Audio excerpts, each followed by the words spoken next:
Good morning. काव्यखंड part 5 Sumitra Nandan Pant को पढ़ेंगे, जिनकी कविता है ग्राम श्री। आप अपनी पुस्तक में देखिए, पहला पद, पहली पंक्ति।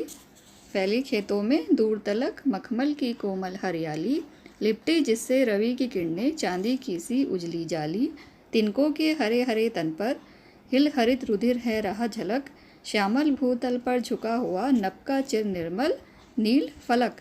फैली खेतों में दूर तलक मखमल की कोमल हरियाली। कविवर पंत खेतों के सौंदर्य का वर्णन करते हुए यहाँ पे कह रहे हैं कि खेतों में दूर दूर तक मखमल की तरह कोमल हरियाली फैली हुई है, लिपटी जिससे रवि की किरणें चांदी की सी उजली जाली। उस पर सूर्य की किरणें ऐसे लिपटी हुई हैं मानो चांदी के समान उज्जवल जाली सी सुशोभित हो रही हो। तिनकों के हरे हरे तन पर हिल हरित रुधिर है रहा झलक। हरे हरे तिनके धूप में ऐसे तरंगित हो रहे हैं मानो उनके हरे हरे शरीर में लहरें मारता हुआ हरा रक्त जो है झलक रहा है। श्यामल भूतल पर झुका हुआ नभ का चीर निर्मल नील फलक। हरियाली से भरी पूरी धरती पर आकाश का स्वच्छ नीला आकाश, नीला आंचल छाया हुआ है। पद 2 देखिए। रोमांचित सी लगती वसुधा आई जो गेहूं में बाली, अरही सनई की सोने की किंकड़ियां हैं शोभाशाली, उड़ती भीनी तैलकत गंध फूली सरसों पीली पीली, लो हरित धरा से झांक रही नीलम की कली तिसी नीली। रोमांचित सी लगती वसुधा आई जो गेहूं में बाली। कवि कहते हैं कि धरती की शोभा देखकर ऐसा लगता है मानो धरती प्रसन्नता से रोमांचित हो उठी है। रोमांच के रूप में उसके तन से गेहूं और जौ की बालियां उग आई हैं। अरहई सनई की सोने की किंकड़ियां हैं शोभाशाली। अरहर और सनई की सुनहरी पकी फलियां रुनझुन की मधुर ध्वनि करती हुई ऐसे सुशोभित हो रही हैं मानो वे वसुधा की कमर पर बंधी करधनी के सुंदर घुंघरू हैं। उड़ती भीनी तैलकत गंध फूली सरसों पीली पीली। सरसों भी अपनी पीली रंगत लेकर खेतों में खिलखिला रही है। सरसों के फूलों से उठने वाली मीठी हल्की तैलीय महक पूरे वातावरण में फैल रही है। लो हरी धरा से झांक रही नीलम की कली तीसी नीली।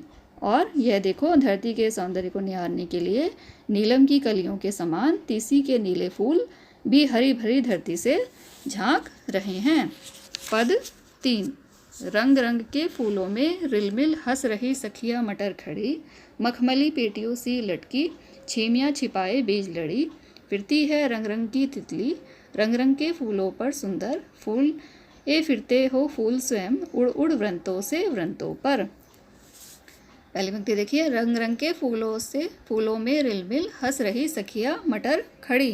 कवि और पंत कहते हैं कि खेतों में चारों ओर विविध रंग के फूल खिले हुए हैं, उनके बीच से उनसे सटी हुई मटर की फसल इस प्रकार खड़ी हंस रही है मानो कोई सखी अपनी सजी धजी सखियों को देखकर प्रसन्नता से हंस रही हो।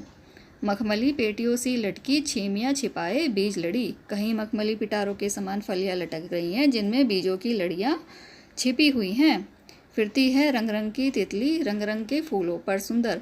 अनेकानेक रंगों के सुंदर सुंदर फूल खिले हुए हैं और उन पर विविध प्रकार की रंग बिरंगी तितलियाँ उड़ती फिर रही हैं। फूले फिरते हो फूल स्वयं उड़ उड़ वृंतों से वृंतों पर। उन्हें देखकर ऐसा लगता है मानो फूल की प्रसन्नतापूर्वक उड़ उड़कर एक डंठल से दूसरे डंठल पर डोलते फिर रहे हो।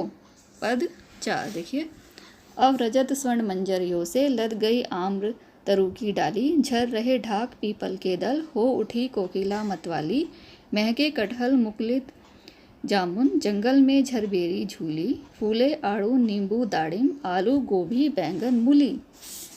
अब रजत स्वर्ण मंजरियों से लद गई आम्र तरु की डाली। कविता के इस पद में कवि कह रहे हैं कि ये देखो, आम के पेड़ की डालियाँ सुनहरी रुपैली मंजरियों से लद गई है। झर रहे हैं ढाक पीपल के दल हो उठी कोकिला मतवाली। पतझड़ की ऋतु आ गई है और ढाक और पीपल के वृक्षों के पत्ते जो हैं झड़ने लगे हैं। कोयल भी मतवाली हो उठी है, इसलिए वह मदमस्त होकर गा रही है। महके कटहल मुकुलित जामुन जंगल में झरबेरी झूली। कटहल के वृक्ष से सुगंध आने लगी है। जामुन के बौर की कलियां कुछ अधखिली सी दिखाई देती हैं। जंगल में झरबेरी जो है बेरों से लद गई है। फूले आड़ू नींबू दाड़िम आलू गोभी बैंगन मूली। आड़ू, नींबू, अनार आदि फलों के साथ साथ आलू, गोभी, बैंगन, मूली आदि सब्जियां भी खेतों में तैयार खड़ी हैं। पद 5। पीले मीठे अमरूदों में अब लाल लाल चित्तियाँ पड़ी, पक गए सुनहले मधुर बेर, अवली से तरू की डाल जड़ी, लह लह पालक मह मह धनिया, लौकी और सेम फली फैली, मखमली टमाटर हुए लाल, मिर्चों की बड़ी हरी थैली। पीले मीठे अमरूदों में अब लाल लाल चित्तियाँ पड़ी। कवि कहते हैं कि पीले और मीठे अमरूद पककर तैयार हो गए हैं, क्योंकि उन पर अब लाल लाल चकत्ते पड़ गए हैं, जो अमरूद के पकने की पहचान होते हैं। पक गए सुनहले मधुर बेर, अमली से तरू की डाल जड़ी। बेर भी सुनहरे तथा पककर मीठे हो गए हैं और छोटे छोटे आंवलों से पेड़ की डालियाँ जो हैं लद गई हैं। लह लह पालक मह मह धनिया, लौकी और सेम फली फैली। पालक के पत्ते खेतों में लहला रहे हैं, धनिया भी मह मह करके अपनी महक बिखेर रहा है। लौकी और सेम की बेलें जो हैं फलदार हो गई हैं और खूब फैल गई हैं। मखमली टमाटर हुए लाल, मिर्चों की बड़ी हरी थैली। मखमल जैसे कोमल टमाटर भी अब पककर लाल हो गए हैं, जगह जगह मिर्चों के गुच्छे जो हैं बड़ी थैली के समान लटकते दिख रहे हैं। पद 6। बालू के सांपों से अंकित गंगा की सतरंगी रेती, सुंदर लगती सरपत छाई तट पर तरबूजों की खेती, अंगुली की कंघी से बगुले कलगी सवारते हैं कोई, तिरते जल में सुरखाब पुलिन पर मंगरौठी रहती सोई। बालू के सांपों से अंकित गंगा की सतरंगी रेती। कवि कह रहे हैं इस पद में, कवि गंगा तट के सौंदर्य का वर्णन करते हुए कहते हैं कि गंगा की रेत विविध रंगों से सुशोभित है। इसके किनारे की रेत इस प्रकार टेढ़ी मेढ़ी ये लहरदार जैसी बिछी हुई है, मानो उस पर असंख्य सांप लेटे हुए हों। सुंदर लगती सरपत छाई तट पर तरबूजों की खेती। गंगा के किनारे एक सरपत घास अर्थात कांस जो है उगाई है, वह फूली हुई कांस अत्यंत सुंदर लगती है। गंगा के रेतीली तट पर तरबूजों की भारी फसल उगी है। अंगुली की कंघी से बगुले कलगी सवारते हैं कोई। आसपास बगुले जो हैं विहार कर रहे हैं, वे अपने सिर पर पंजों की उंगलियों रूपी कंघी से फिरते हुए ऐसे प्रतीत हो रहे हैं मानो कोई अपनी कलगी सवार रहा हो। तिरते जल में सुरखाब पुलिन पर मंगरौठी रहती सोई। चक्रवाक पक्षी नदी के बहते हुए जल में तैर रहे हैं। नदी के तट पर देखो तो मंगरौठी जो है आनंद में सोई पड़ी है। पद 7।